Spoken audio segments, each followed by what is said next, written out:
Coucou les lecteurs et les lectrices, j'espère que vous allez bien, ça faisait un petit bout de temps qu'on s'était pas croisés ici sur la chaîne et je m'excuse par avance pour ce mois de novembre si peu productif pour ma part, mais le quotidien étant ce qu'il est, j'ai pas eu le temps d'être un petit peu plus présente sur ma chaîne YouTube et je m'excuse vraiment.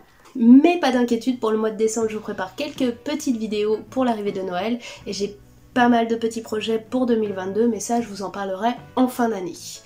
Aujourd'hui, je vais pas vous faire la review d'un livre comme j'ai l'habitude de faire. Aujourd'hui, on va plutôt se plonger dans un petit jeu que l'une d'entre vous m'a lancé.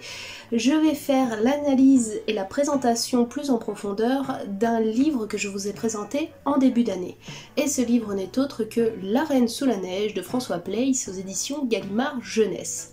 Si jamais vous êtes intéressé par découvrir par vous-même ce livre-là et surtout sans spoil, je vous invite à voir ma review qui est juste ici et à quitter cette vidéo-là parce que là je vais vous présenter les différents événements et protagonistes de l'histoire. Donc à vous qui quittez la vidéo, je vous remercie de l'avoir suivi jusqu'ici, on se retrouve très bientôt pour d'autres vidéos. Pour les autres, installez-vous bien, on va se plonger donc dans l'aventure plus précisément de La Reine sous la neige.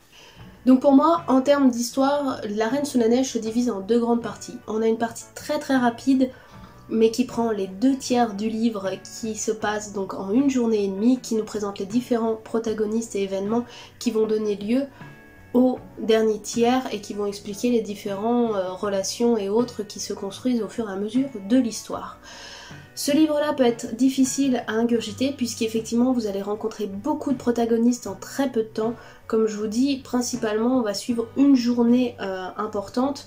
Après on a 2 soirées mais elles sont très peu présentes, elles sont juste là pour mettre en scène l'histoire en elle-même.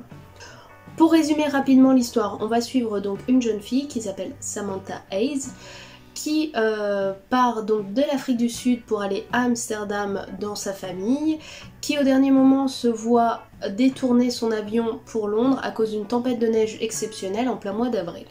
Elle se retrouve donc plongée Londres toute seule pour une journée et demie, elle va à l'hôtel, elle va vouloir aller voir une personne en particulier à Londres et là elle va se faire voler son portable, secourir par 2 jeunes hommes qui vont l'accompagner jusqu'au commissariat. Quand elle va revenir avec eux pour aller manger un morceau, elle va se disputer et se séparer de ces 2 personnages là. Elle va commencer à avoir un petit peu froid en ville, elle va s'acheter des nouveaux vêtements et elle va un petit peu flâner pour retrouver des personnages qu'elle a rencontrés en début d'histoire. Mais en route, elle va croiser un jeune garçon, elle va être touchée par cet enfant et va vouloir le raccompagner chez lui, va faire la rencontre de sa famille et puis après avoir passé l'après-midi avec eux, va retourner dans son hôtel pour reprendre l'avion pour partir à Amsterdam. Et voilà pour la journée et demie ce qui s'y déroule. L'événement principal de cette journée et demie va être la mort de la reine Elisabeth, personnage très fort et emblématique en Angleterre, qui va donner des relations et des histoires un peu étranges durant tous ces événements-là. Voilà pour le résumé principal de l'histoire. À présent, on va plonger à travers les différents protagonistes que vous croisez donc durant cette journée et demie. Notre personnage principal, donc comme je vous l'ai dit, s'appelle Samantha Hayes. On va l'appeler Sam tout le long de l'histoire. C'est une jeune métisse. Sa mère, Diane, est antillaise. Elle vit actuellement à Johannesburg en Afrique du Sud avec son nouveau conjoint Richard. Donc elle est conférencière et lui il est professeur d'histoire américaine dans une université au Michigan. Elle vivait avec donc sa mère et son beau-père en Afrique du Sud et donc la rejoignait Amsterdam aux Pays-Bas pour retrouver son père ainsi que sa belle-mère. Donc son père c'est Niels ainsi que sa belle-mère Karine. Niels il est ingénieur en éolienne marine, Karine elle est assistante maternelle et tous deux ont eu un enfant qui s'appelle Théo et qui va fêter ses 4 ans. Voilà pour la famille de Sam dans ses grandes lignes. Donc vous l'aurez compris, Sam est une jeune métisse de 18 ans. Ses 2 parents sont séparés, elle s'entend très bien avec sa belle famille et elle adore son demi-frère Théo, qui est donc le fils de son père. Voilà. Sam, à Londres, va, avant d'arriver à l'hôtel, rencontrer 3 personnages principaux. Donc ça va être Catherine Styrédelos, qui va être donc hôtesse de l'air, elle a une 40aine d'années environ et 2 enfants. Et 2 autres, donc une hôtesse de l'air, un steward. Le premier s'appelle Cédric, le deuxième s'appelle Sarah. Catherine ou Cathy va servir donc de sécurité envers Sam puisqu'elle va la prendre sous son aile à la sortie de l'avion pour l'accompagner à l'hôtel et puis pour faire différents événements avec elle, malgré que ça se déroulera pas vraiment, on les croisera réellement que dans l'avion et dans l'hôtel. Le deuxième personnage important de cette histoire, c'est donc Maddie Earlington. Maddie Earlington est la correspondante de Samantha depuis qu'elle est enfant. Elle ne l'a jamais vue dans la réalité, elles correspondent depuis des années entre elles, et elle profite de cet événement d'être à Londres pour vouloir la rencontrer. Hélas, Maddie va prendre peur au moment où elle va arriver devant sa porte, et donc Sam ne pourra jamais rencontrer cette personne-là. Maddie est une femme, donc une personne âgée d'une 60aine d'années. Elle était autrefois costumière et elle va faire, elle, au fur et à mesure, la rencontre de Elliot un petit peu plus tard dans l'histoire. Maddie a une fille qui s'appelle Gladys Bower Gilmore. On ne la croise qu'une seule fois, elle permet simplement de faire le lien entre Elliot et Maddie, qui est assez important puisque ça va permettre à Elliot de retrouver Sam. On passe justement à Elliot. Elliot est le deuxième protagoniste principal de l'histoire puisqu'il est la personne dont va tomber amoureuse Sam à Londres. Elliot est un jeune homme londonien depuis des années. Il n'a pu son père qui est mort durant la guerre en Irak puisqu'il était soldat.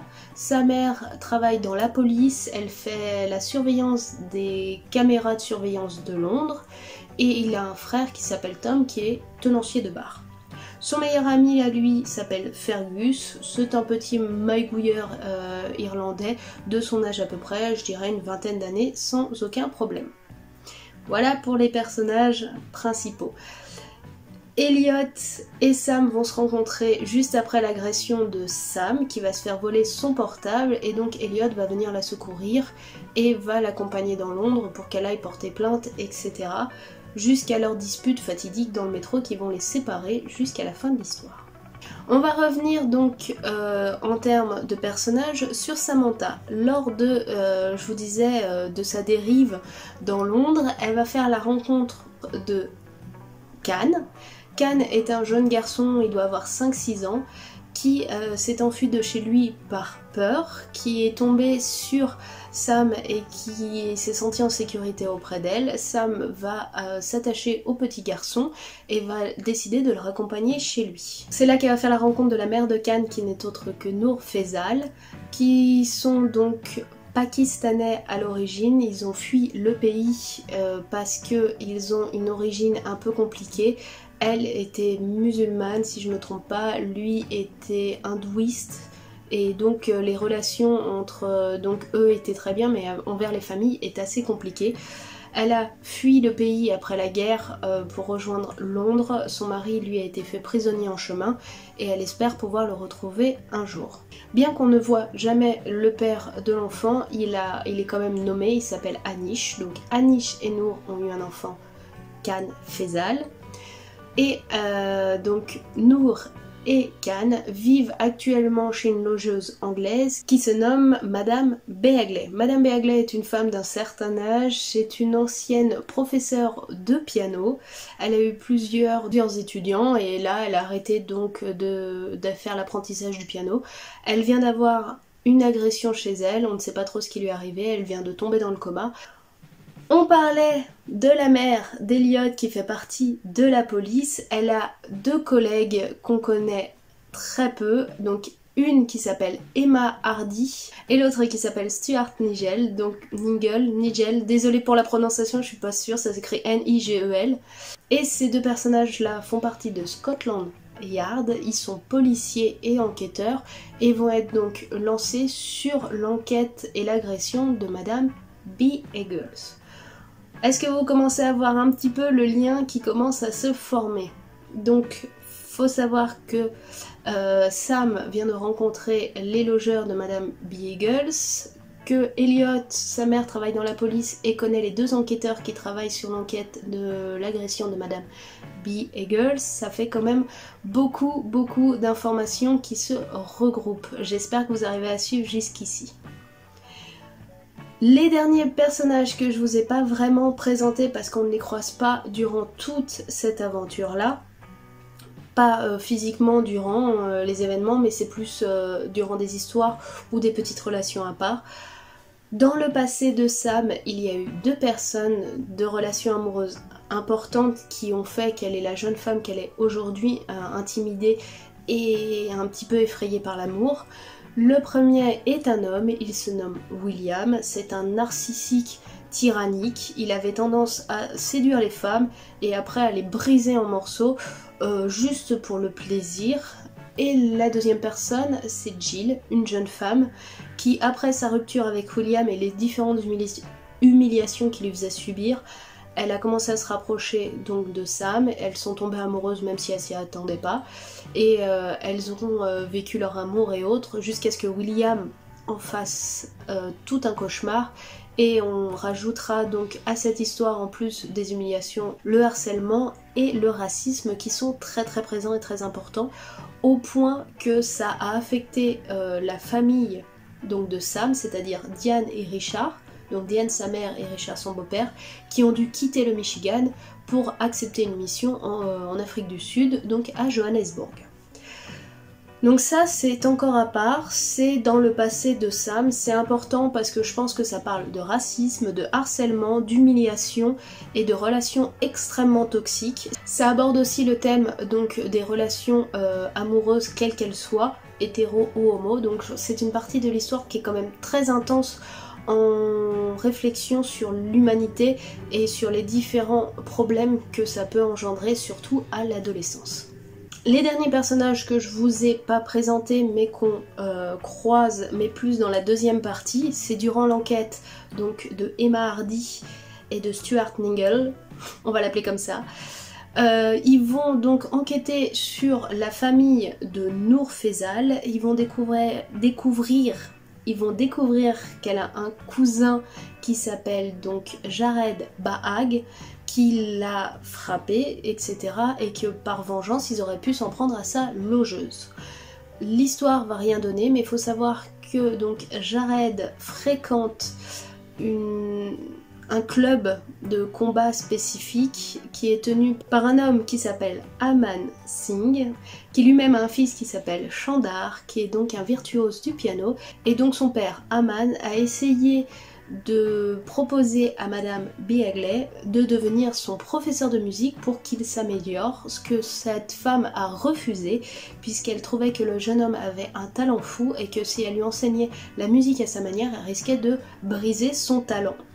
Donc voilà, vous voyez cette relation un petit peu étrange où un groupe peut se construire sur quelque chose de complètement inattendu, puisque quand on développe l'enquête, on y découvre donc Nour Khan et Nour Faisal, qui ont donc un cousin qui s'appelle Jared Bahag, qui travaille avec un monsieur qui a ouvert un club de boxe important qui s'appelle Aman Singh, qui lui a eu des problèmes avec la logeuse de Nour et Khan parce qu'il voulait qu'elle devienne le professeur de musique de son fils Chandar, mais qu'elle a refusé. Donc ça ramène des complications au fur et à mesure, mais voilà, on a un groupe qui se crée alors que très peu de relations existaient à l'origine entre eux. Je vous ai pas parlé non plus d'un personnage qui s'appelle Winston McCallum, qui va devenir le futur mari de Emma Hardy, qui est donc la policière et collègue de boulot de Stuart Ningle, et de la mère de Elliot, June Tatsky. Il y a d'autres personnages qu'on croise très peu dans l'histoire. La première, c'est donc une mère et sa fille, Alice et Nan. On les découvre dans le métro au moment où Elliot et Sam se disputent pour des broutilles, où Sam s'en va laissant Elliot tout seul dans le métro, qui réalise qu'il est fou amoureux de la jeune femme et se met à pleurer. La mère de famille finit par lui tendre la main et lui dit que ça serait dommage qu'il la laisse partir, parce que même s'il pense que lui c'est terminé, au contraire elle est revenue une fois en arrière, Sam, pour lui dire au revoir et s'excuser, et avant de requitter la rame de métro, et donc ça veut forcément signifier que ce n'est pas la fin mais le début d'une belle histoire d'amour. Donc même si ces deux personnages là on ne les croise que quelques instants, ils sont importants puisqu'ils vont implanter dans l'esprit d'Elliot qu'il est réellement amoureuse de Sam et qu'il doit tout faire pour essayer de la retrouver. Pour moi, principalement, le personnage principal reste vraiment Sam, c'est autour d'elle que gravitent tous les autres personnages. On a ensuite d'un côté Elliot, Fergus, June, Emma et Stuart qui sont donc tout ce qui est police, Londres, etc. Et de l'autre côté on a donc Noor, Khan, Madame Beagles, Jared, Aman et donc Chandar qui sont un autre groupe qui s'est formé au fur et à mesure d'une enquête mais qui existe aussi par là. Et on a Maggie qui va être donc le lien qui va permettre à Sam et Elliot d'un jour de pouvoir se retrouver puisqu'elle continue de correspondre avec la jeune femme et donc a accepté de prendre sous son aile le jeune Elliot qu'elle trouve en fin de compte adorable et qu'elle va tester sur plusieurs plans avant de lui laisser le numéro de Sam. Bref, voilà pour les différents protagonistes que l'on croise dans La Reine sous la neige. J'espère que j'ai été assez claire dans ma présentation. Comme je vous ai dit, c'est un livre assez compliqué parce qu'on croise énormément de noms. On a beaucoup de protagonistes. J'espère avoir réussi à vous les présenter tous comme il faut.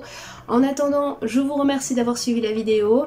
On se retrouve très bientôt pour d'autres vidéos. Je me prêterai très peu à ce jeu-là parce que c'est assez compliqué d'analyser un livre. Je n'ai pas fait d'études littéraires, je ne suis pas assez développée là-dessus, mais j'espère que pour la personne qui m'avait demandé la vidéo, ça t'aidera dans la compréhension de ce livre-là. En attendant, moi je vous souhaite une très bonne journée, je vous remercie d'avoir suivi la vidéo. Si elle vous a plu et que vous n'êtes toujours pas abonné à la chaîne, je vous invite à le faire et nous on se retrouve très bientôt pour d'autres vidéos. Je vous fais tout plein de bisous et je vous souhaite une très bonne semaine. Allez, ciao, bye bye!